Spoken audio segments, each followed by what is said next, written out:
Eh bien salut à tous, je m'appelle Spectron et je vais tout de suite commencer une nouvelle série en fait. Je me présente, normalement je fais du Minecraft et des jeux vidéo.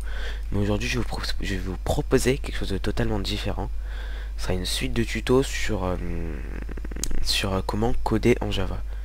Donc faut que je vous le dise, je n'ai pas d'énormes bases dans le codage en Java, mais je connais deux trois trucs. Donc je pense que ça peut être utile. Donc pour commencer, on va installer le programme qui va nous servir à éditer des programmes en Java du coup. Alors, il s'agit de JRE. Alors, en gros, c'est pas JDK. JDK, je crois que c'est un peu plus gros, ça contient plus de trucs. Mais nous, on va installer juste JRE, ça sera largement suffisant. Voilà. Donc, cliquez sur Download, choisissez votre système d'exploitation, etc. Donc, pour y aller, vous entrez JRE, Java SE Download, et normalement, vous tombez sur le site. Voilà. Ensuite, il vous faut évidemment, donc ça c'est le Java, la database, et il vous faut également Eclipse. Donc Eclipse c'est le logiciel qui va nous servir à éditer. Donc vous entrez par exemple Eclipse Java, et vous tombez sur Eclipse Download. Hop, vous téléchargez Eclipse IDE for Java Developer avec votre bon système d'exploitation. Je sais pas si ça marche sur Mac ou Linux, tout ça, j'en sais rien, mais en tout cas, enfin, j'imagine, hein. Peut-être avec des autres. Enfin, j'en ai aucune idée. Mais bon, c'est pas très important. Vous avez Mac ou Linux, bah, faut juste chercher un peu plus, mais je suis sûr que ça doit exister. Donc voilà, donc ça va vous sortir un installeur, vous installez, c'est tout simple. Et pour Eclipse, ça va vous sortir un fichier rare. Vous avez seulement à l'extraire et à lancer le fichier d'Eclipse simplement. Et vous tombez ici. Normalement, il n'y a rien ici, hein. D'ailleurs, ça. Wow! Pardon, j'ai eu un petit lag. Je me croyais dans un. Ouais, c'était bizarre. Bon. Donc, dès que vous arrivez, normalement, hein, ça ici, il n'y a rien. Ça, c'est des petits programmes que j'ai fait un petit peu, bon, pas énorme, hein. Donc la première chose à faire, c'est qu'on va essayer de créer notre premier mini programme, on va dire, hein. Donc vous faites File, New, Java Project. Donc ça vous ouvre simplement un projet Java. Vous lui donnez un nom, on va l'appeler par exemple test. C'est tout bête. Et voilà, vous avez votre fichier test ici qui est ouvert. Vous avez la JRE System Library, ça je sais pas vraiment ce que c'est, puis de toute façon c'est pas très utile. Ah si, ça doit être tous les fichiers qui sont utiles pour les méthodes, ça, enfin ça, c'est pas très important, si vous le savez pas. Alors j'ai installé également un add-on, un plugin supplémentaire qui est Java 3D. C'est un plugin très utile, mais dont je me suis jamais réellement servi. Peut-être que je vous ferai des tutos dessus, hein. Mais pour l'instant, c'est vraiment pas le but. Alors, et bien là, vous voyez qu'en fait, normalement, c'est ici qu'on édite, mais là, on n'a rien, simplement parce qu'il faut créer une classe. Normalement, on peut créer un package avant, mais bon, c'est pas très important. Quoique, allez, pour faire ça bien, on va en créer un. Alors, généralement, on met pas de majuscule, hein, au tout début, donc test comme ça, c'est très bien. C'est créer un package test. Alors, pour ce que sont les tests et les packages et les classes, on verra ça un peu plus tard. On va créer notre classe. On va l'appeler test, et ça va déjà vous générer un petit code, normalement, dès que vous la construisez. Voilà, vous attendez un peu. Alors là c'est très long, sûrement à cause de Fraps. Voilà, ça a généré un tout petit code qui est simplement le code de base. Alors il faut savoir que quand vous avez je vais vous montrer, hein, deux slash comme ça, c'est pour écrire un message qui ne sera pas pris en compte dans le truc. Par exemple, il faut écrire hop là, voilà, et là ça sera évidemment pas pris en compte dans le code. Vous imaginez bien que dans le code vous avez que pas plein de trucs, des méthodes, des variables, etc. Et tout ça, c'est tout ce qui est pas pris en compte dans le code. Alors, vous avez en haut écrit tout ce que vous importez. Donc ici on importe évidemment le package test, ceci. Public class, c'est la classe, et public static void main, c'est la méthode, ce qu'on appelle la méthode. Donc c'est la méthode main, c'est-à-dire la méthode de base. Voilà. Alors on va peut-être faire une petite chose, c'est que je vais vous apprendre ce qu'est une variable. Une variable, c'est la chose simplement la plus importante quand vous codez. En n'importe quoi, hein. C, C++, JavaScript, Java, PHP, n'importe quoi. Les variables, c'est tout. C'est comme ça que ça marche. Donc évidemment, non, qu'est-ce que je raconte? Pourquoi évidemment? Donc les variables, il faut il faut deux opérations pour qu'elles soient valides. Il faut déjà l'instancier, et ensuite il faut oulala, j'ai un trou. Enfin bref, en gros, faut dire qu'elle existe. Après, faut lui donner une valeur. L'instancier et... Alors, j'ai complètement oublié. Bon, on va commencer.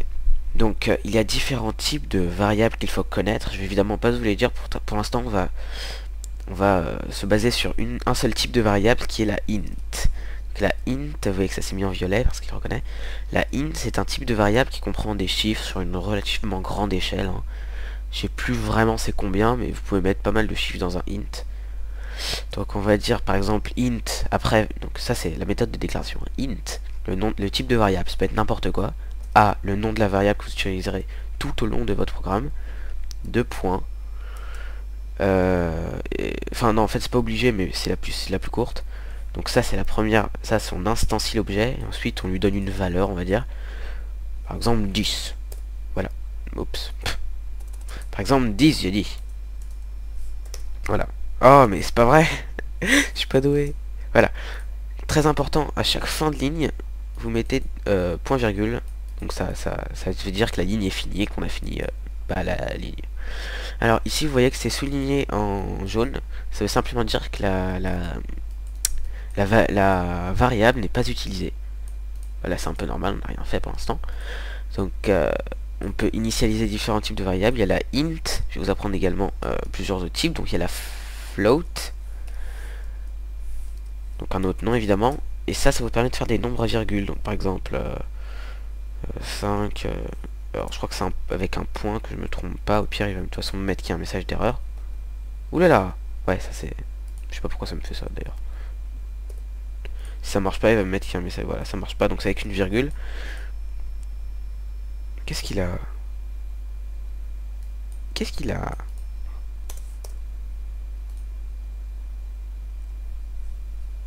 Ah oui, c'est vrai. Dès que... Oui, j'ai complètement oublié en fait. Dès que vous déclarez un float, il faut mettre à la fin un F pour dire que c'est un float. Sinon, il voit que c'est un chiffre avec un point, il comprend pas, il s'en mêle les pinceaux. J'ai complètement oublié d'ailleurs. Donc là, vous voyez que celui-là aussi n'est pas utilisé. On va initialiser un autre type, donc le long. Le long, c'est un peu comme le int, mais en long. Je sais pas comment le décrire, c'est pour les très grands nombres. Par exemple, on va mettre... voilà, n'importe quoi. Hop. On a notre long qui est initialisé. Donc on va plutôt dire instancié, on va commencer directement à apprendre à parler avec les langages. Donc on a notre long qui est instancié. On a quoi d'autre dans les chiffres, parce qu'on va pas passer au reste. Pour l'instant dans les chiffres, on a le double. C'est à peu près comme le float, je sais plus vraiment comment ça marche. Exemple... virgule... Ça devrait marcher, peut-être que non. C'est un point déjà. Bon. Donc vous voyez que vraiment c'est très compliqué puisqu'on fait une seule petite erreur n'importe où. Et tout le programme entier ne marche pas. Donc vous imaginez quand vous créez des vrais programmes de plusieurs lignes, plusieurs classes, voire plusieurs packages. Une seule petite erreur sur par exemple l'instanciation de... Je sais pas si ça existe ça, instanciation. Enfin bref. D'une variable. Et tout votre programme est faux. Donc c'est vraiment très dur, hein. Juste pour vous montrer par exemple si j'enlève le D. Non, d'abord je vais vous montrer avec le D en fait. Donc avec le D je lance le programme. Donc ça m'ouvre un truc dans la console. Voilà, ça m'a mis terminated, c'est-à-dire qu'il a réussi à finir le programme. Il n'y a rien que ça qui s'est ouvert, c'est un peu normal. On n'a rien mis, on a juste initialisé des valeurs. On n'a rien fait avec ces valeurs. Sauf que normalement, peut-être pas pour le D parce que je sais plus vraiment très bien si sur le double ça marche. Non, ça marche très bien en fait, c'est là-dessus. Donc là, si j'enlève le F et que je lance le programme, il va me dire qu'il y a une erreur. Exception in thread. Donc thread, c'est... Comment dire? C'est le flux d'informations, on va dire ça comme ça. Donc là, c'est un problème de compilation. Et vous cliquez ça, il vous donne la ligne. Donc c'est la 6ème, 1, 2, 3, 4, 5, 6. De test.test. Donc test, c'est la package, test c'est la classe, main c'est la méthode. Donc ça vous dit tout, et la ligne ensuite, test Java 6. Et là ça vous dit que l'erreur elle est là.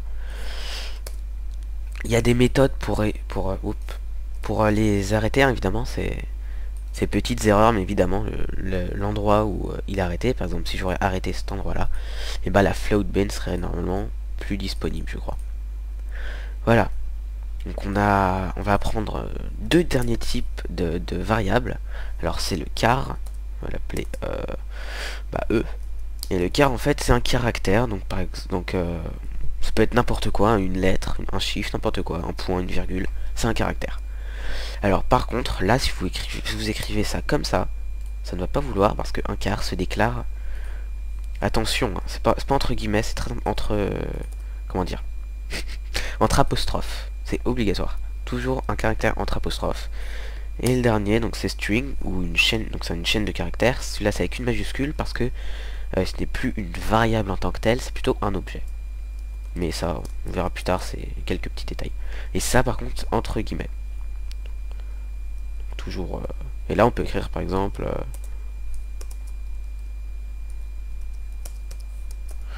vraiment... Voilà. Voilà, donc vous avez pas mal de types de variables déjà pour commencer. Dans le prochain épisode, on va voir un petit peu comment on peut écrire à l'écran. On peut jouer un petit peu avec nos variables et différentes opérations arithmétiques. Voilà. Donc salut à tous, c'était Spectron.